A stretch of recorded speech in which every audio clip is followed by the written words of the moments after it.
full circle, ... Now you've got your cootie shot.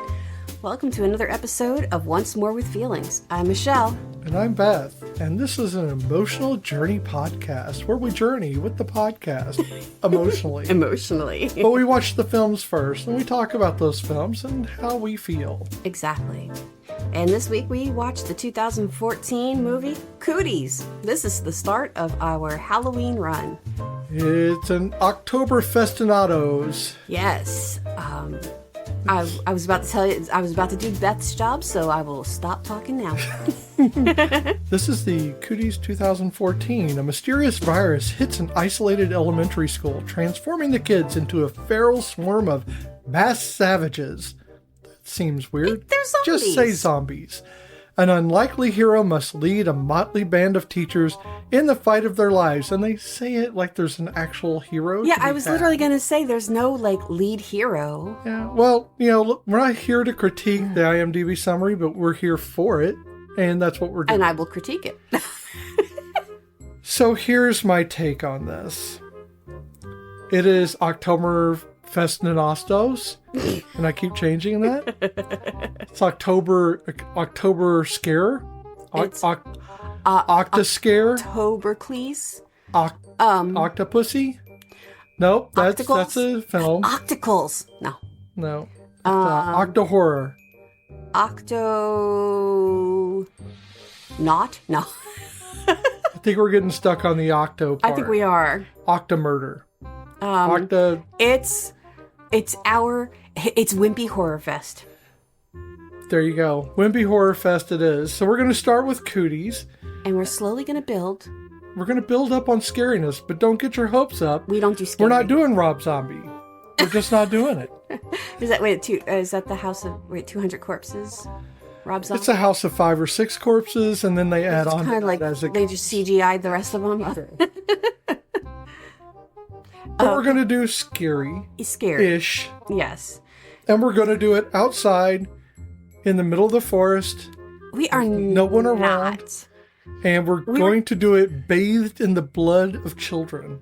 Ugh.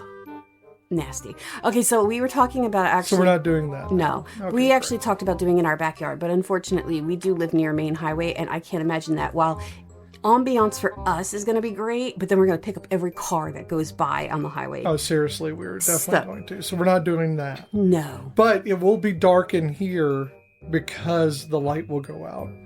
Probably the light flickers all the time. I mean, that's just the demons. Welcome to the old house. So... we are both getting off of, I'm getting off of an illness, and Michelle is escalating to an illness. I'm picking it up. So you're going to hear some rough voices, which is not unusual for me, but it is unusual for Michelle. What I think is funny is that you don't work with children, but you got sick first.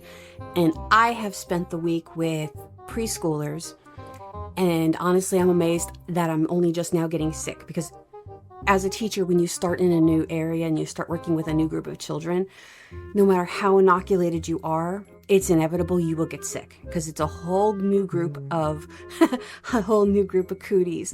I do always say I work in a cootie platoon, and thankfully not this type of a cootie platoon that we see in this movie. We usually ask each other, how did you feel the first time you saw this? Well, funny enough, with this one, we both saw it for the first time. Yep. In our own backyard. Yes. So for a couple years. Projected. Yeah. Yeah, for a couple of years, we used to have a October Halloween-ish gathering, and we would do the bonfire. I would make a big pot of potato and cheddar soup, which is funny because I'm actually going to be making that this weekend. And my parents would come, and my siblings, and my children would all be there, and our children, not just my children, but our children. Just hers. Just mine. For tax purposes. And we would project a movie. We have a detached garage, and it's white, and so we would project the movie on the side of the wall. White. And we would watch that. We'd have the bonfire going, and we always started out with, we didn't always start out with a light movie, but for a year or so we did an easier movie, not a scary movie, because we knew we weren't going to be able to see it until it got dark. So yeah, we this watched is one this. we only watched with like 30% light. Yeah, it was really hard to see. And then we usually follow it with one of the Conjuring movies, which honestly, that's just our bread and butter right there. Because that's our favorites, or at least mine.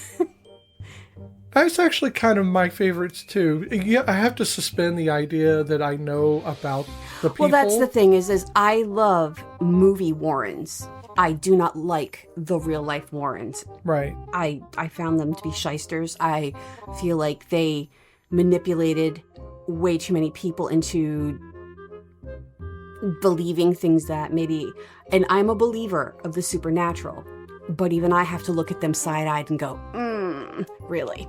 But movie Warrens, the Warrens, Ed and Lorraine in the movies, I love them. I love their relationship, but that's neither here nor there. That is for another episode. So this movie is directed by Jonathan Milot. I'm going to say it Milot. I know. I said it. Milot. I said it Milot on purpose.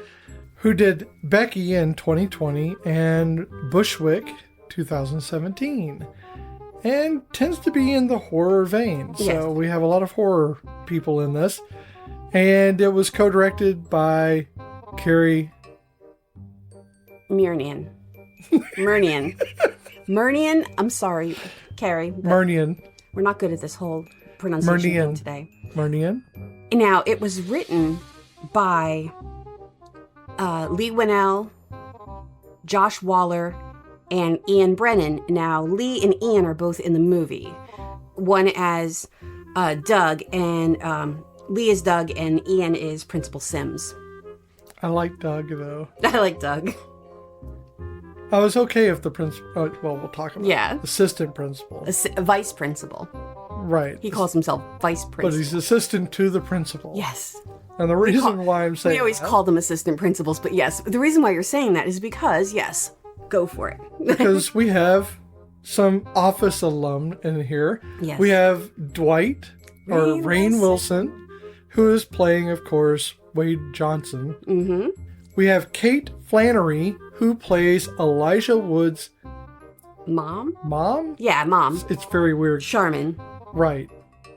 And also we have another alum in here. Now, he's actually not a main character. He is a minor character. Matt Jones, who plays Dwight's cousin Zeke. in The Office, Zeke. So we have a lot of people here that I think this was running during The Office. Yeah, 2014. So these people all just kind of came to work and said, "Oh yeah, we're doing a movie. We're just doing a movie together outside of this job." And on top of that, then we have Kim Pine, who, you know, my love of Kim Pine. Allison Pill is Lucy. Right. And then we also have the original Frodo himself, Elijah Wood.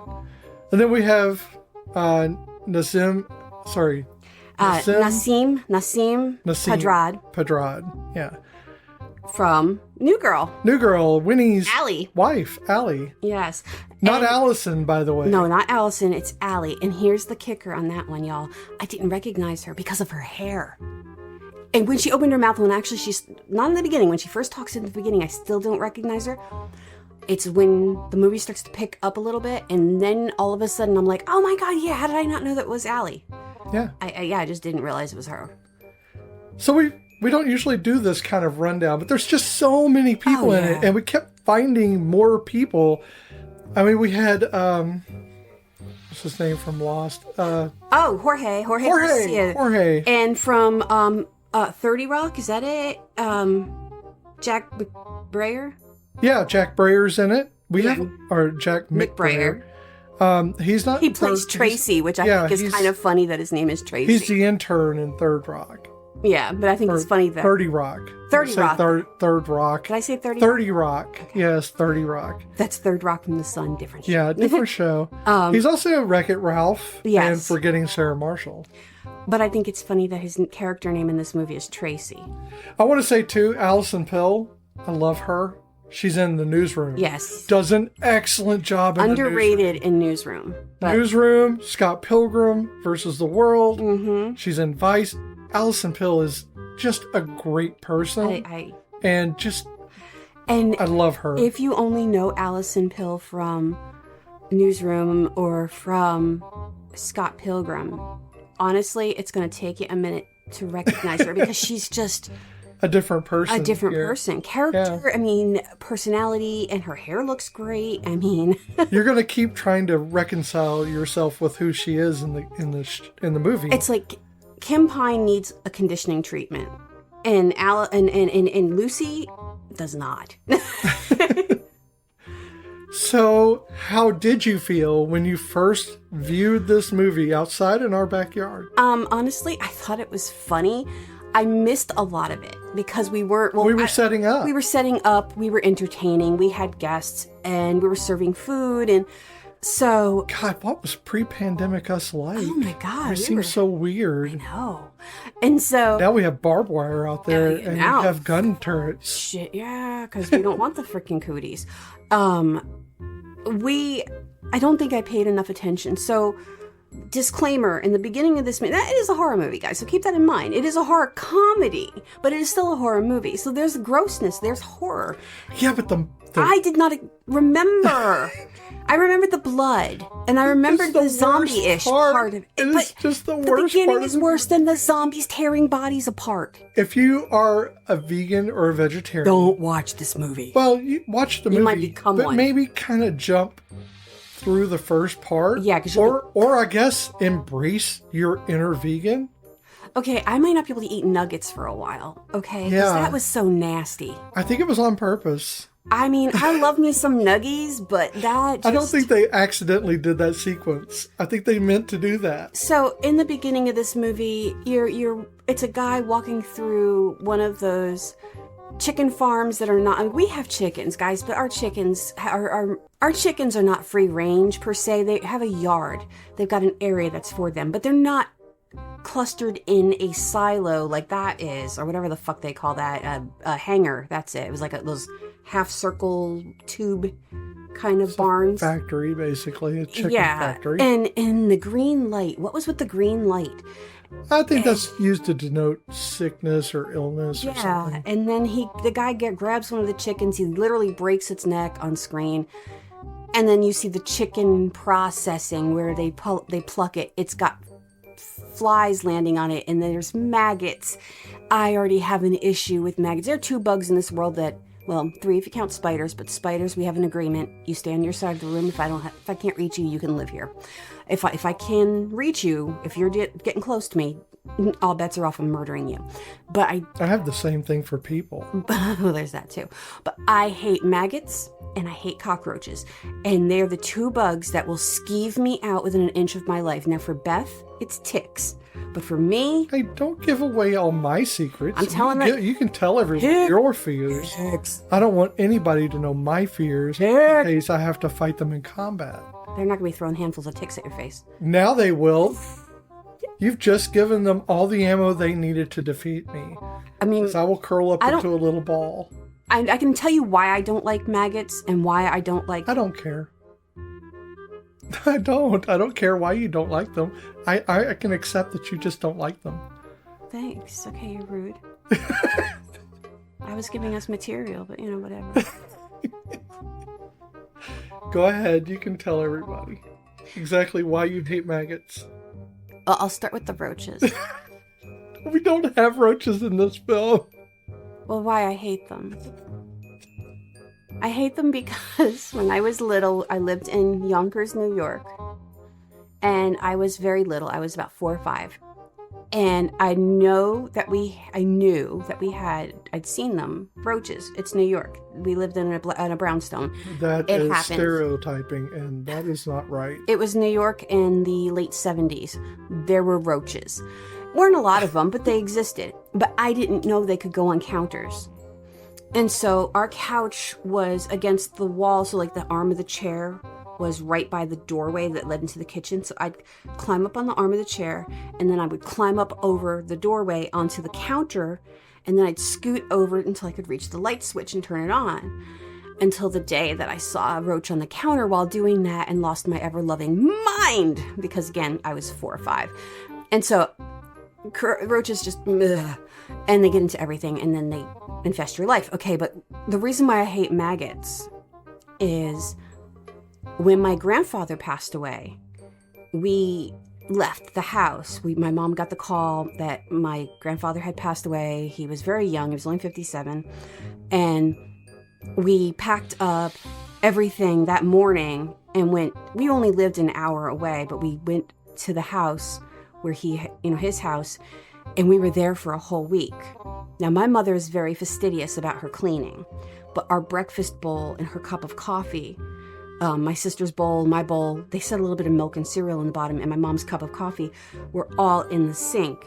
And when we came back a week later, because this is in the middle of August, there were maggots in the sink because it happened that fast. And again, my mother is almost OCD in her cleaning. The maggots made me want to vomit. The smell of the rotting milk made me want to vomit. We didn't have AC, so there's that. That did not help. No, it did not help, because this was back, this is in New Jersey in the 80s, and you didn't have AC. We lived in a summer bungalow that was like renovated, and we were renting it out. So needless to say, I have a problem with maggots because of that. It makes me immediately want to vomit. I could smell the smell. I would have a problem with bungalows after that. I could tell you some stories about that bungalow and the footsteps and the ghosts and that thing. Oh, it was a little bungalow, but shit, that thing was freaky. But okay, so that's my issue there. And Speaking of bungalows, so this movie has that opening scene with the maggots. I wrote literally nasty nuggies and maggoty nuggies on here on my notes, and yeah, that's our warning. If you are a vegan or vegetarian, or just can't stand the idea of knowing where your meat comes from, jump ahead a little bit. Go past the title sequence. I can't. I'm really having a hard time with that. So yeah. No, I'm saying they should do that. Oh yeah. Skip ahead. Not you. You've already seen it. I'm getting sick. I know I am, because I'm getting really stupid. So, this film is weird. It is a satire. Mm-hmm. So you're going to see it dancing between absurdism and horror quite a bit. Yeah. It's got some dark comedy to it. A lot of gore and stuff. But I don't think that's too bad. Some of it is implied gore. It's off screen, stuff like that. But yeah, it's pretty bad. I'll tell you this. I fucking hate Patriot. Oh, that little shit. I hate that little shit. It's the main antagonist of the film. So he starts out by bullying this girl who eats the bad nuggie. So you end up following it from chicken processing all the way through to this one nasty green, blackish nugget. Why would you eat the black nuggie? Why didn't the people who were throwing it in the fryer not toss that nuggie? I mean, you get the impression it's all the nuggets, but only the one looks bad. And so this little girl eats it, and later on, you see Patriot and Dink, his name's not ever used, but he is given that name. Dink is played by Miles Elliott, and if you're a fan of the show School Spirits, which is an awesome show, it really is, and you should check it out. He plays Yuri, the pottery guy, who I think I can't remember the little nerdy guy likes him, right? Yeah. Oh, they're gonna be cute together. Oh, we have to catch up. We haven't seen. No, we've only seen the first 2 seasons. Yeah, we gotta catch up. I don't know if there is a 3rd season yet. I don't think it's been released yet. Well, I think they're working on it. Yeah, but I'm not sure. We haven't gone back to it. We tend to leave things alone for a while and let them stew, because we want a marathon. Yeah, we want to binge the entire season. So Dink and Patriot, motherfucker, they've just been teasing this girl, and she's looking sick, and she's looking really rough, and her mouth has got these sores all over it, and she's a fucking zombie. But obviously a zombie, and still teasing her. Yeah, but they don't know that. Elijah Wood is a writer who you find out... He's a failed writer. His book is called Kill Them All. It's about a possessed boat. It's Christine. Just going to let you simmer on that one for a minute. And much like Christine. Much He like just wants to Christine. fuck the boat. And that's what Wade is telling him. He's like, so he wants to fuck the boat, right? And he's like, that's not what it is. It's like Christine. He wants to fuck the boat. So Rainn Wilson is directly like channeling his Office character. He's like Dwight with a more of a. I love Dwight. Don't get me wrong, but I love later. He's a jock version of Dwight. He is a jock Dwight in the later seasons. Yeah. He's not first season He's Dwight. definitely he's not, an alpha gym bro kind of guy. but he's he's weirdly enough dating Allison Pill's character. Lucy. And Yeah. honestly, I must have like blinked or something, because when she told Chuck, who is Elijah Wood, that that's her boyfriend, Clint. Why do I have Chuck written here? I literally have don't Chuck know. in my notes.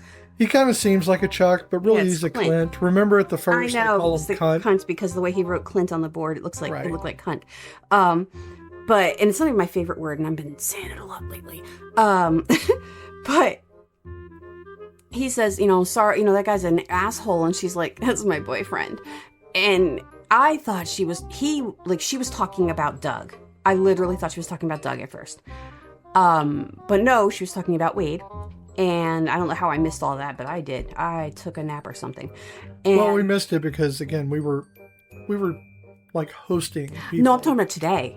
Oh. Yeah, I missed that for a second. I was like, oh.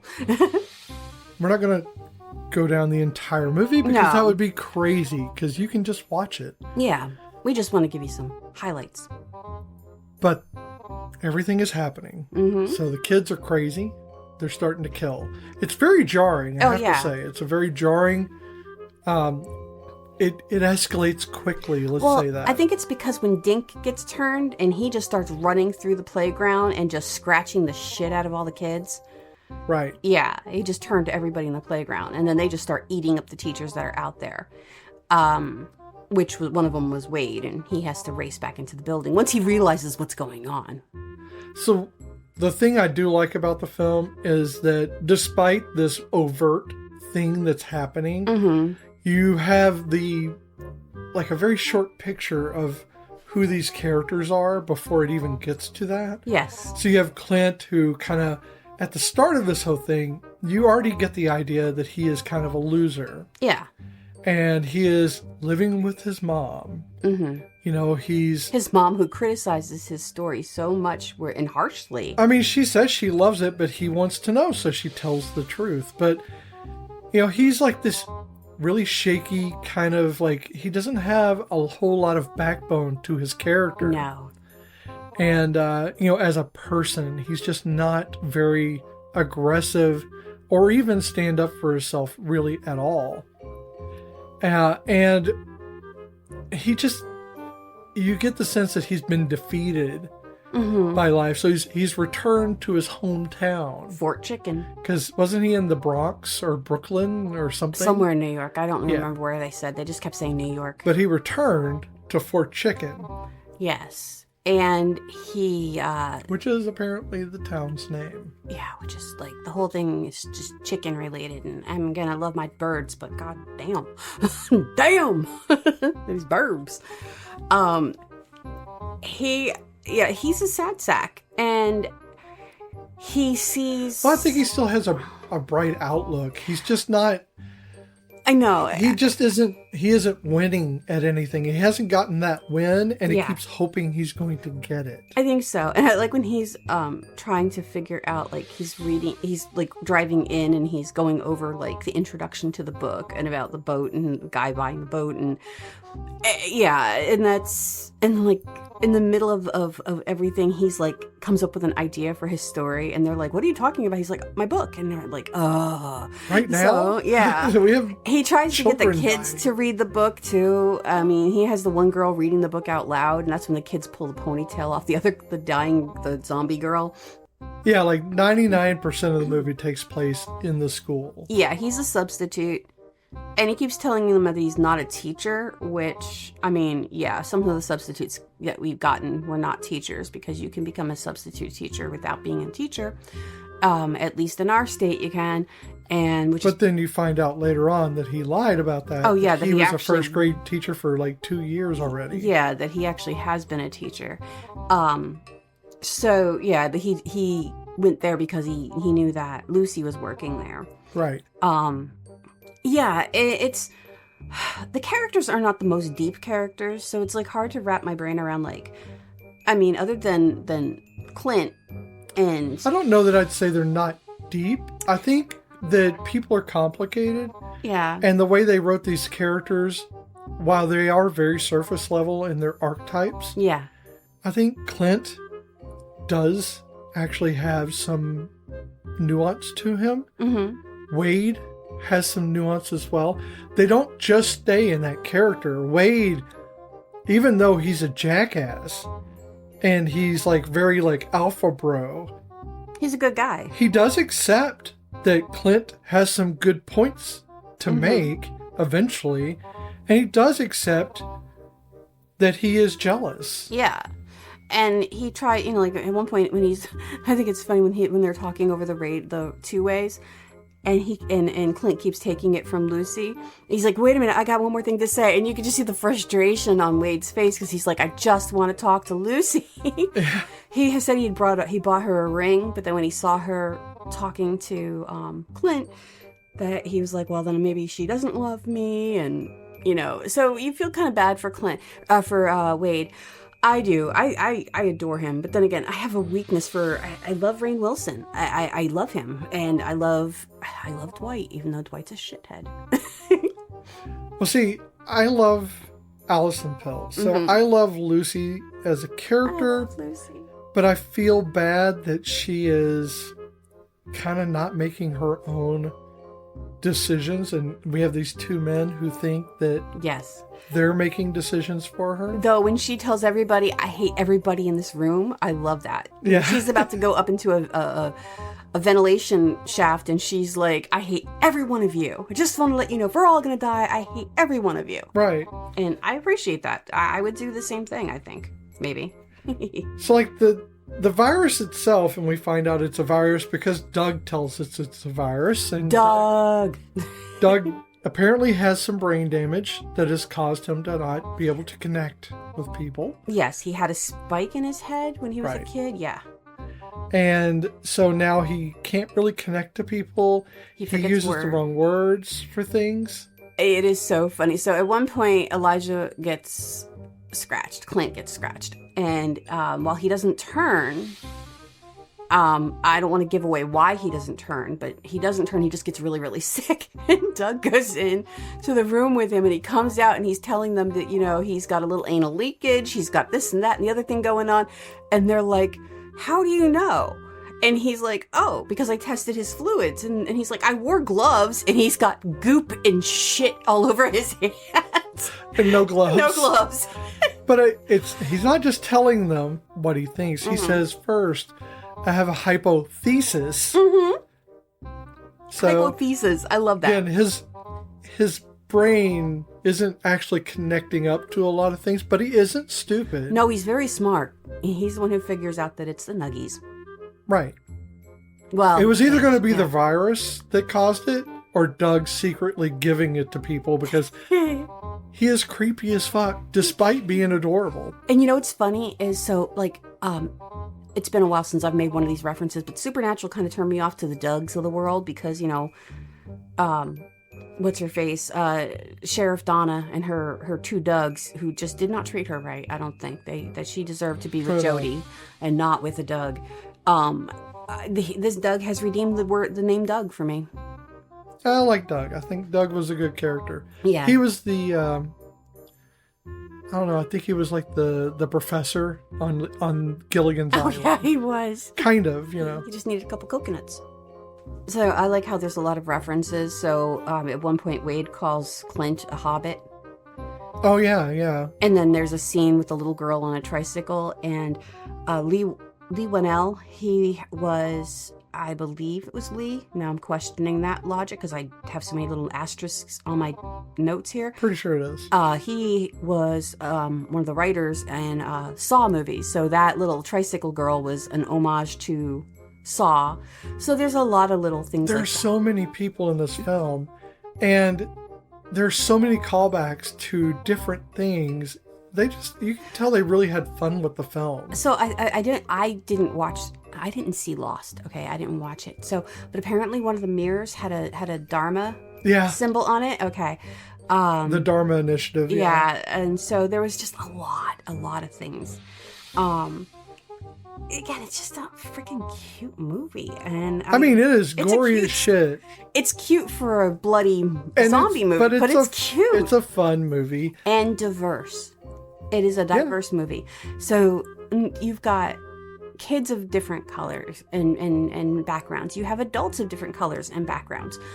You have gay and you have straight.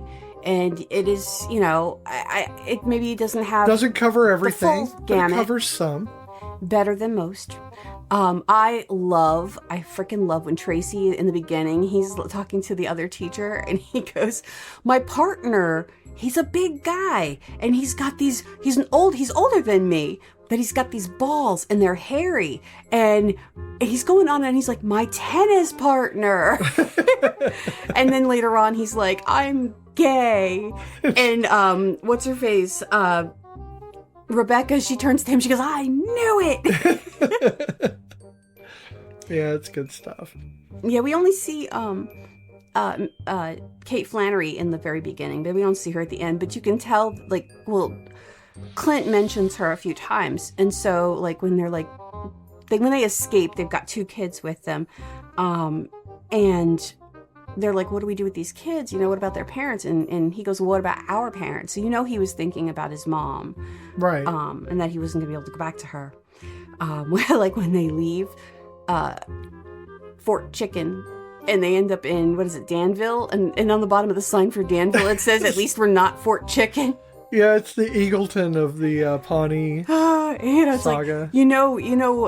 If we went down the road from where I'm now working, from where I used to work, they would be doing the same thing. I'm not going to triangulate y'all and give us exact locations. Y'all know that it's Appalachians, but that's about it.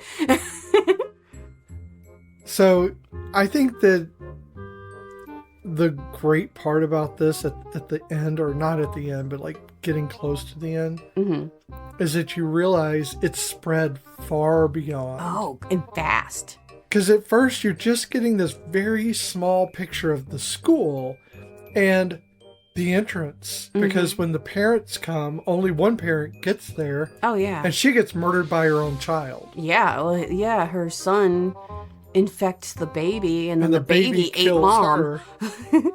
So you only get the sense that it's all very localized, and then in a very short order you find out it's spread way beyond into other states. And even before they opened up the gates to let that mom in, I have a feeling I know how it got spread beyond the gates. Not just the cop, because the cop was killed.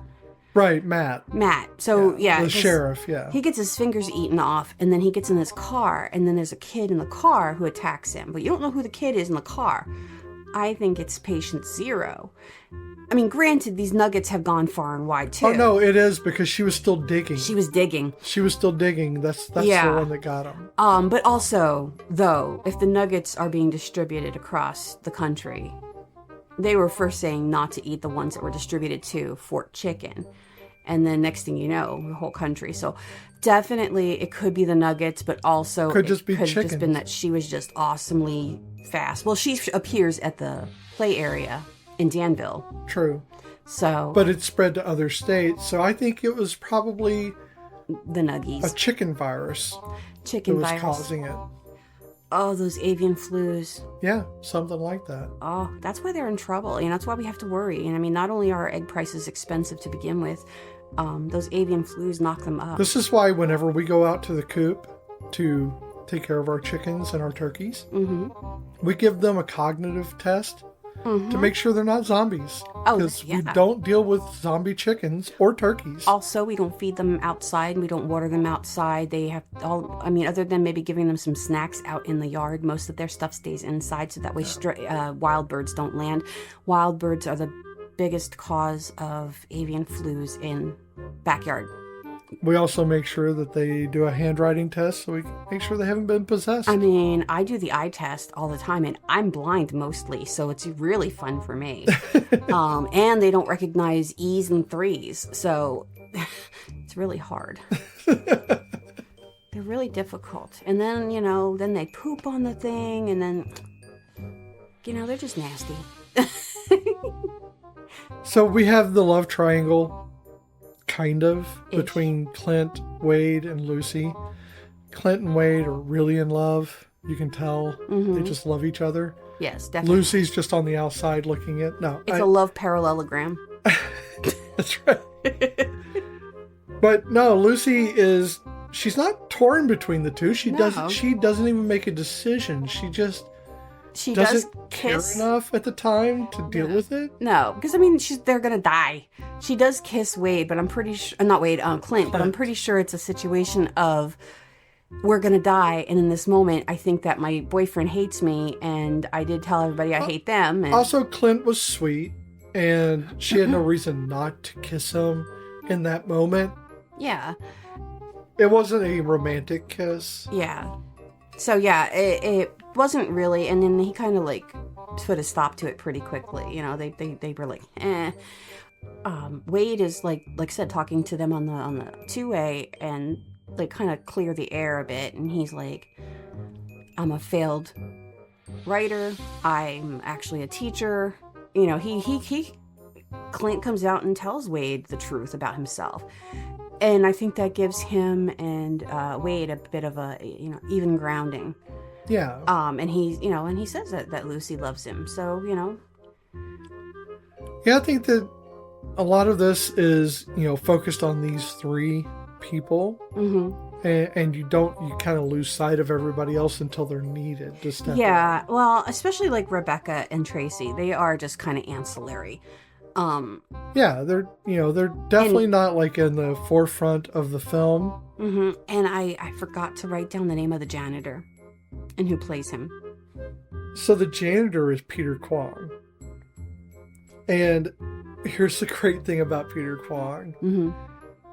Is he's done so many other films, but the one that I know him best from is Big Trouble in Little China. I literally thought you were gonna say Big Trouble in Little China. Yeah, but do you know who he is? He's Rain. Oh shit! Yes, he is. Holy shit! He's the one that can Is he the one with the hat? The big No, hat? no, that's Thunder. I'm talking about he's the one that can do elemental. He's got the sword and stuff. Oh, okay, that one. Yes. Okay. That's I'm funny. It's just a tie-in to a beloved We need to film. do that movie too. I know, and I love that film so much. What was his character name in this movie? Honestly, I forget. Oh, in this one? Yes. I thought it was just janitor. It might have just been janitor, but I thought he had a name. I honestly don't know. Hold on. You asked me a question that I was not prepared for. For whatever reason, I wasn't prepared for. Mm-hmm. Mr. Hitachi. We also have someone else in the film that shows up, and we knew him but couldn't place him, and it's Mark Christopher Lawrence. Yes.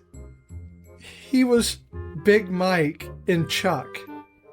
Oh, okay. He was the store manager. Yes. For a very long time. I knew he was familiar. That's why he reminded me of Craig in Psych. But that's not Craig. But yeah, it's his voice is, he's, first of all, he's not near as tall. No. I think it was the voice that got me. We just knew we could place him, or we knew who he was, we just couldn't place where we'd seen him, and we kept equating it to Psych. So again, we have a very diverse cast, and what I like about it is reflective of a public school. So not only are the kids varying degrees of different races, because if you look amongst the little zombie kids, you're going to see a rainbow out there. There's a lot of them. Yeah, there's a lot of Aryan little buggers out there, but there's a lot of other kids out there. Well, you didn't just see kids, though. No, we saw adults.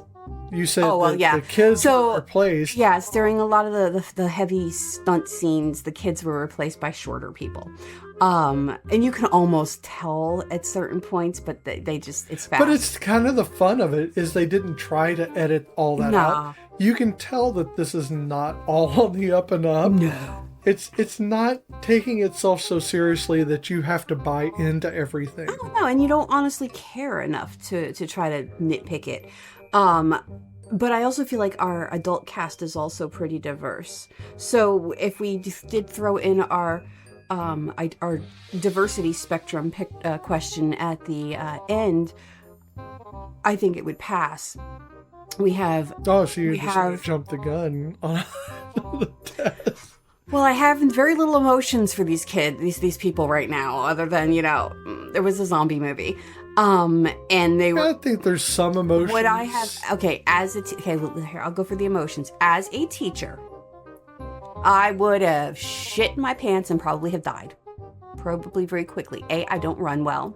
And you would have gone out there into the playground and told them to break it up, and you would have been murdered. No, I would not. I would have seen those little shits eating each other, and I would have been shutting my curtains and locking my doors and barricading myself Not in. like the assistant to the principal. Oh, no. He ran out that door like a freaking string bean of doom, and he died. He died fast and ugly. Really funny. He did. They were playing swing with him. I mean, I enjoyed this film. I laughed. It was funny in all the right places, and it wasn't trying to be really funny. No, it wasn't. And here's the thing: is we need to have like another type of scale. Not only do we have the Castellini and we have our diversity spectrum question, but I feel like we need to have a scale. On a scale of Tremors to Short Circuit. That's true. Where does this land? And I'm thinking it is right butt up against Tremors. This is up there with Tremors. I mean, the writing is really good. It's not like masterpiece, but neither was Tremors. Are the characters likable? Yes. Is it a diverse cast? Yes. Is anything done to demean women? No. No, there's nothing gratuitous. Right. There's no... I mean, the most they... we don't have to really make a chart for that, but we can say it is in the spectrum. I'd say it's well within the limits of Tremors. It really is. I think that it has checked all the right boxes. I think it's hampered only by its... obscurity. Yeah, it's obscurity in the film industry or in the releases, perhaps. Tremors fit nicely into that whole summer aesthetic. You could go watch it on a 4th of July. I think it came out in the summer. Yeah. It was one of those summer films. I think this one definitely fits in that mold. And it's a more realistic summer school than the movie Summer School. Okay, well, let's not get into that. Because this was summer school is going to always... I cannot not love summer school. As somebody who has been to summer school twice in their life, it was not like that at all.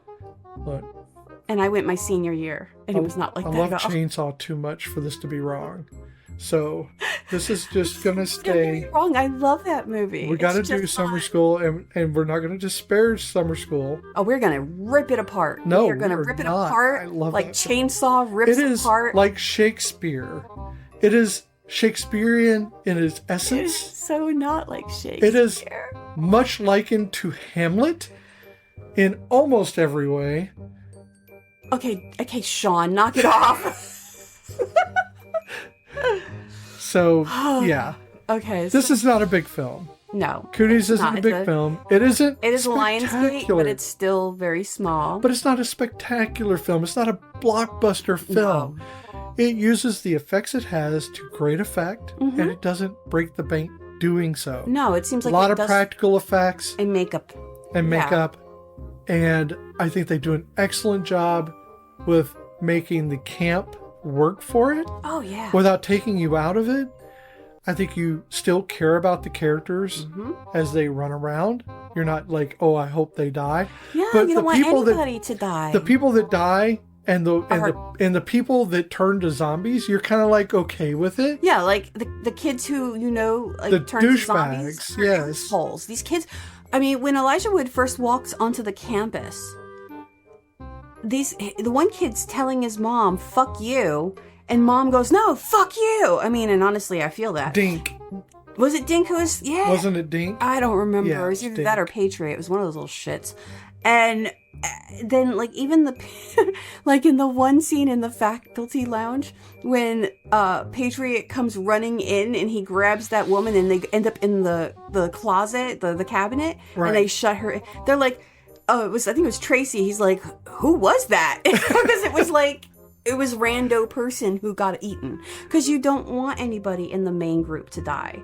And you know. But yeah, you had no idea who that person was. They didn't know who it was. And it was kind of funny that, oh, this was just the nameless character that died. The woman that Tracy's talking to about his tennis instructor, she's got her back to the camera. So you don't see her face. Right. So you don't know who she is. And we have to assume she died, you know?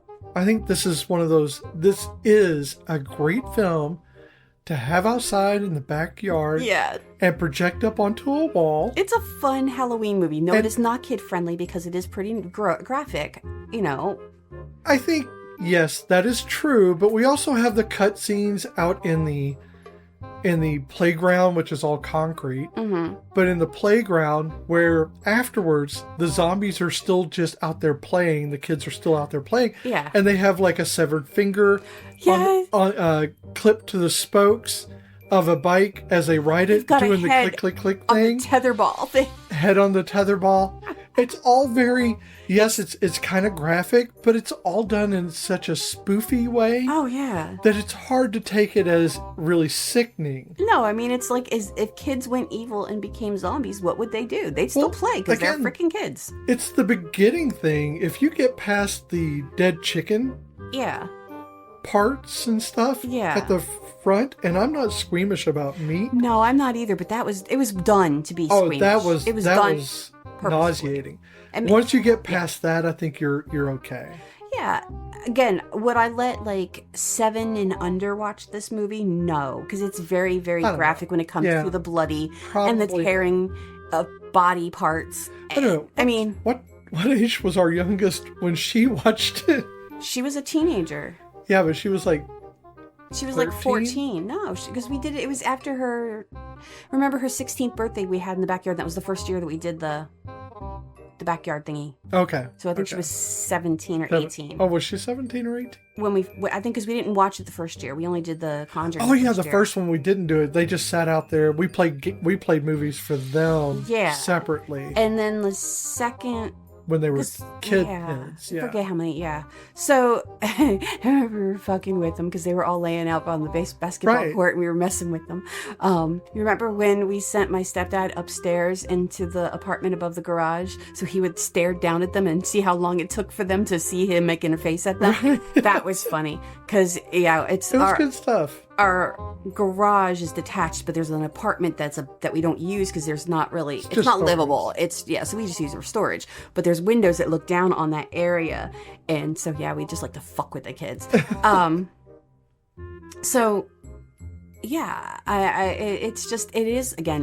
I think it's a good movie to put on. It's a fun movie to maybe start off your Halloween night. Oh yeah, and again, if you've got older kids, preteens and teenagers, and you're doing a family night and you want to do a light, scary movie, go for it. I mean, start off with Hocus Pocus for the young ones. And when they go to bed, then put on Cooties. Yeah, and then that gets the younger teenagers out of the way. Yeah. And then after that, you can go to Conjuring, and maybe you can go to Hostel. Yeah.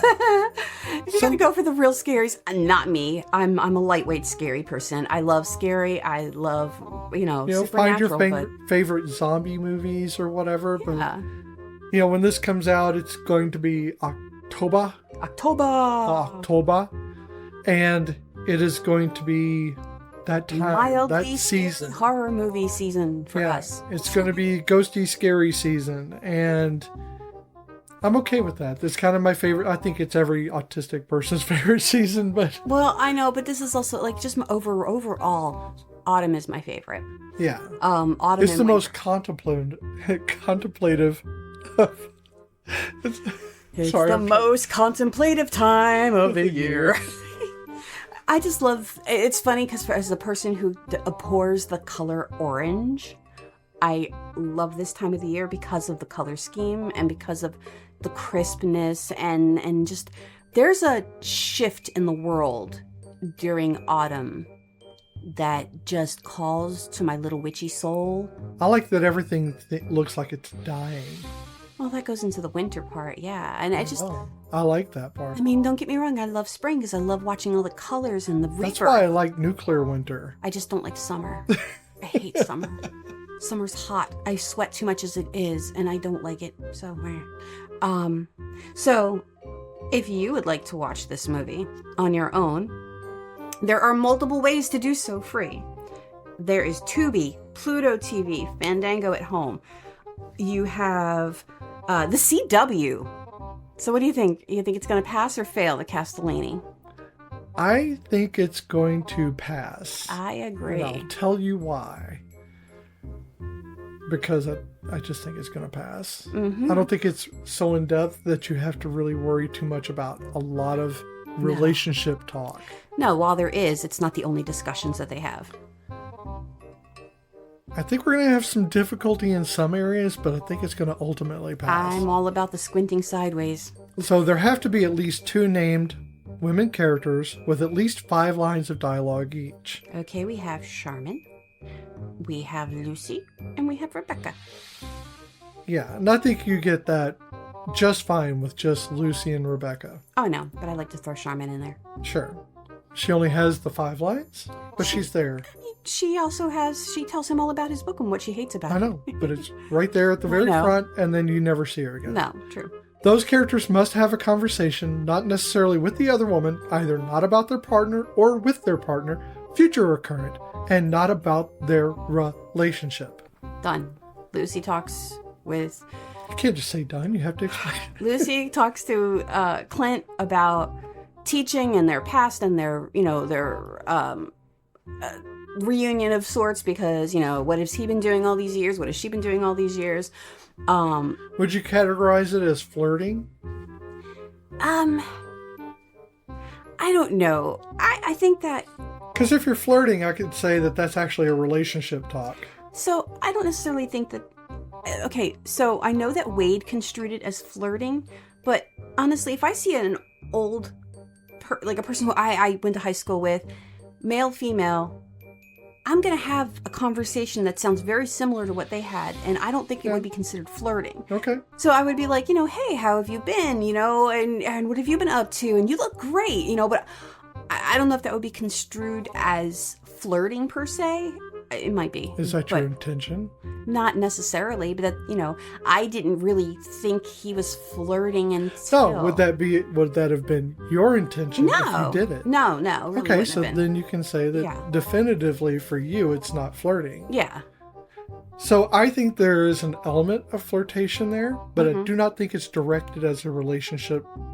No, I think it's tentatively feeling each other out to see if there is anything. Yeah.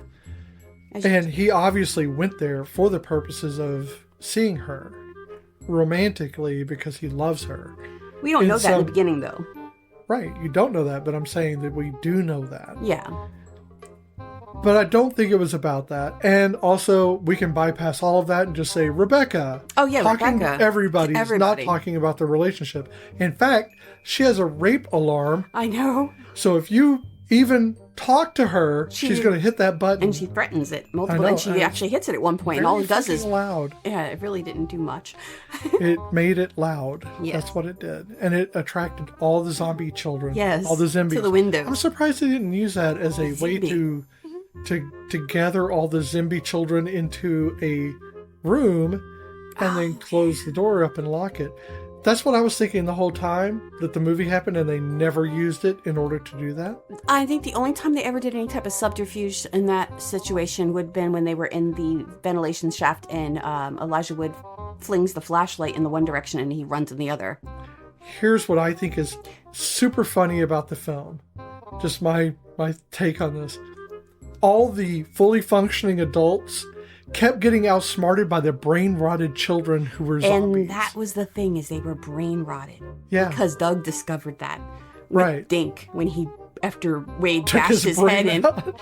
He bashed Dink's head in, and then Doug took his brain out. And it was rotted. It was rotted, yeah. And it was continuing to rot. So these children were still outsmarting them. I know. That's hilarious. At least one of the women has to be integral to the plot, meaning that if she were written out of the film, it couldn't reach the same ending. Well, yeah. Because if Lucy wasn't at the school, then Clint wouldn't have gone to the school. Exactly. I think that's true. And I don't know if they would have survived without Clint, only because he is part of the reason why they were able to get the keys, because he was small enough to get to the shaft. Where, with Lucy, granted, but Lucy would have gone by herself, and there's a good chance that she would have died. So there's a lot of, like, what ifs in that situation. So definitely a squint sideways and hope for the best. Well, I think it even goes further than that. So without Lucy, there's no reason for Wade and Clint to fight. No, there's no reason for Wade to be the hero. That's true. He did everything to save her. Because it is a scientific fact that people's relationships change the dynamics of their encounters with threat and with fear. Yeah. Typically, cis men are prone to being more aggressive when they receive a threat, when they have a relationship to protect, either because they're posing in order to make it seem like they're more manly or whatever it may be. But when you have someone to play off of, when you're trying to impress someone, you change your dynamic. Yeah, I agree with that. And I think that if Lucy wasn't there, then there's a good chance that Wade would have gone rogue and he would have tried to just get out of the situation without the crew. He wouldn't have tried to. He probably wouldn't have brought Clint with him. Doug wouldn't have been part of it. Tracy wouldn't have been a part of it, and it sure shit would not have gone for Rebecca. So he definitely... But look at the first of the film. He's out there playing basketball by himself. He has no give a shit about these people. Nope. And they're all in there talking, yeah, and he's... At the end, he's like, I really like you, I really like you guys. It's because Lucy brings them together. Yeah. So without Lucy, then definitely the movie would not have been able to reach its conclusion. Right. And I think also Rebecca deserves a mention here, because without Rebecca, Doug would have no one to silence. That is true. True. Please, Rebecca. Yes. Please. I know, because every time she wasn't even saying anything, and he would be like, Rebecca, please, you need to stop. And back to what I was saying earlier, in the diversity spectrum of it, we have Armani Jackson, who plays Calvin. He's the little boy that they find in the library who was studying for his English class. He is adorable. And we have, obviously Mr. Hitachi. And we have Rebecca herself, who, Nassim. She is an Iranian American. So again, it's got a diverse class. It is a diverse movie. I'm tired. It's a class too, because we're in a school, so we have a class. And and then we had the one who I thought was Craig, Mr. Peterson, out in the playground. He was one of the first to die, but he is a black man. Unfortunately, he is the first one to die. Well, not the first one, but one of them. And so there's a lot of... It's diverse. I wish it was more diverse. But again, that's why it's not pretty diverse. But that's why it's not beating Tremors. It's just up to Tremors level.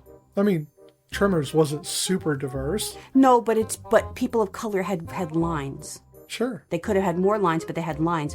People of color here had lines. They could have had more lines, but they still didn't have as many lines overall as... I do like that Mr. Hitachi starts telling a tale similar to the tale that is told in The Office, where he's talking about being a surgeon. Yes. But he's trying to tell like a fable about the caterpillar and something else. And the frog. Yeah. And Wade keeps telling him, enough, we don't have time for this. It's too long. It's too long. We're fighting zombies. And then later on, he's like, is this like when the caterpillar tried to fuck the frog? And he's like, yes. That is exactly it. So yeah, I think it is worth seeing. It's certainly fun.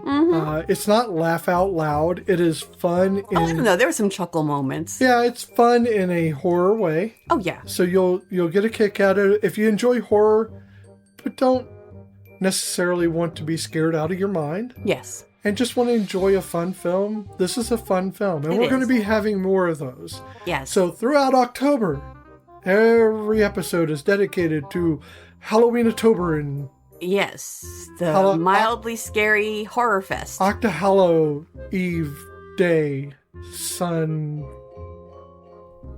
Okay. Moon. So, if you would like to watch this movie, it is free in most locations. You've got Tubi, you have Pluto TV, Fandango, the CW, which, yeah, they do have an app, Amazon Prime, Plex, YouTube, and Fubo TV. Those are the free ones. Now, if you want to bother to pay for it when it's free everywhere else, you can pay for it at Google Play and Apple TV. Sorry, my brain is going. I mean, it's written right here. You think I'd be able to read it? You hear about Pluto TV? It's messed up. Oh, we have a lot of psych references this episode. It's too much. Just call me Gee Buttersnaps. DJ, clap your hands. Okay, so with that, we want to thank you, listeners. Please enjoy your October. Be safe. Enjoy. Keep in mind, on Halloween, we will have our unedited unedited craft-a-thon. Yeah, we're going to be watching a movie. We can tell them what movie because we need them to be prepared. Oh, yes. You can watch along with us. We're going to give you a countdown. 3, 2, 1. Start on, not on 1. You're going to start on the beat of 0. So 3, 2, 1. Go. Right. And we are going to be watching the original Exorcist, much to my stress, only because I am not a scary movie person and I've never seen the Exorcist all the way through. I have, and I can tell you that it is worth the watch. And it's, for me, hilarious. I enjoy it. What craft are we going to be doing? We're going to be deconstructing paper-mache pumpkins. No, we're going to be painting paper-mache pumpkins. Oh, we're doing the opposite of that. Yes. So we're adding on to a paper-mache pumpkin. Pre-made paper-mache pumpkins we are going to decorate and paint. I thought we were dissecting them. No. I wanted to see what Trust was me, inside. We've had a lot of craft ideas. This was the most doable in this small space / during a movie, the 2 hours, because the last craft we did, we still haven't finished it. It was a very large project. Maybe we should not do stained glass. Well, I think we should have both done the same picture, just started from different ends, as opposed to doing separate ones. Crazy amount. Actually, I think we should just keep doing that one. So every time we do, like... Oh, so instead... Because this was the National Treasure one. Yes. So the next time we have something that has to do with money or a heist we break out our diamond paintings and we continue it. So it'll be our heist craft. Right, it's our heist craft, which will be great when we review the heist. Well, I thought you were going to want to do it every single time we do an unedited because it is tarot cards, so it would actually still go for I don't want to do that. I want to do the painting. I want to change it up a little bit. I know, I want to paint the pumpkins too. So, okay, next time, here are the clues for our next mildly scary horror movie. Wait, before we do that. Okay. I'm sorry. No, you're fine. Very sorry to interrupt you on this. So you'll be hearing this after we released on the 29th of September was Benny and June. And that was talking to Pat Green, a friend of the show. We really had a great time talking to him. Yeah, he's awesome. He's an author. He's written a book. He's got a second book coming out. But his first book is Hearts of Glass, Living in the Real World. Mm-hmm. And we'll put a link in the show notes. Please go check it out. He is the editor of Barnstorm Publishing. He runs Gen X Watch. Sorry, right, get that and out, we'll right? we'll put his link tree in, and you can just and honestly, he's just an overall really neat guy, and you should check out his stuff. We recommend it. Yeah, we're really looking forward to hopefully having him back Oh, within yeah. October again. We're negotiating, Yes. seeing if we can get him in to record for October for one of Yes. our scary movies. And our other friend Polly, she wants to come back again as well. Yeah, we're looking to get her back. We want to get Polly back in the studio so that we can talk about maybe another scary movie, because Polly's a horror writer. Yes. So she is chock full of horror ideas. And she loves, a particular brand of horror movie, I think, the most. She did The Shining. Yes, we she did did. The Shining with her. And I'm glad we did, because honestly, I didn't care for The Shining. No, I'm not. This time, I was actually interested in it. Oh, I was surprised at how interested I was. If you are interested in that episode, you can go back and find that in our wherever you listen to us and podcasts. Yeah, just go further It's back. labeled as The Shining with Polly Chattel. Yeah, if you hit Tremors, you've gone too far. If you hit Tremors, you have definitely gone too far. So come back this way. So next time, our next not so scary, but a little bit more scary than Cooties, because we're going to slowly build here. Here are your clues. Now, here's the thing, guys. If you actually guess this and you put it on our Instagram, or you want to email it to us or whatever, we'll call you out. We'll give a shout out. I mean, we have no problem with that. We want to give you guys credit for this. So give us some feedback if you can guess what this one is. These are easy clues. A member from the band OK Go plays a character in this movie. Oh, well, you just gave it away. And my second clue is over 30,000 square feet of cardboard was sourced from various locations, was used in this film. All of it was free. And I love that. I Yes. really do. Excellent film. I like how, well, what it was is the producers had gathered tons of cardboard from American Outfitters. I think it's what it was, American Outfitters. And they said, oh, we've got plenty for this movie. 3 weeks in, ran out. And then they wouldn't give them any more. So they had to find other places. And one of them was a cardboard museum of some sort that donated. Wow. So yeah, they had cardboard and paper products and yarn all throughout this movie. Okay, I think you gave enough clues. I know, because I want somebody to give us an idea of what they think it is. It's obscure, but it's a good one. All right. This has been Once More with Feelings with Beth and Michelle. You can find us wherever you listen to podcasts. Be sure to follow us on Instagram and Blue Sky at OMWFPod. Visit our page at oncemorewithfeelings.podbean.com.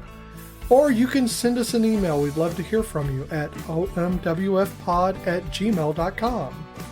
Take a moment to subscribe and rate us on iTunes, on YouTube, or wherever you find us, whatever fine establishment publishes our stuff. So, until next time. We are Sex Bomb, and we're here to sell you paper products and stuff. Does that work? No?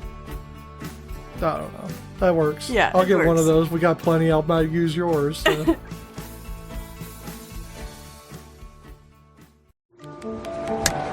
Chapter 1. The boat was evil, but he loved the boat. Chapter 1. The boat was evil, but he didn't know just how evil. The boat was evil, but it was an acceptable level of evil. Chapter 1. The seafaring vessel, the schooner, was evil.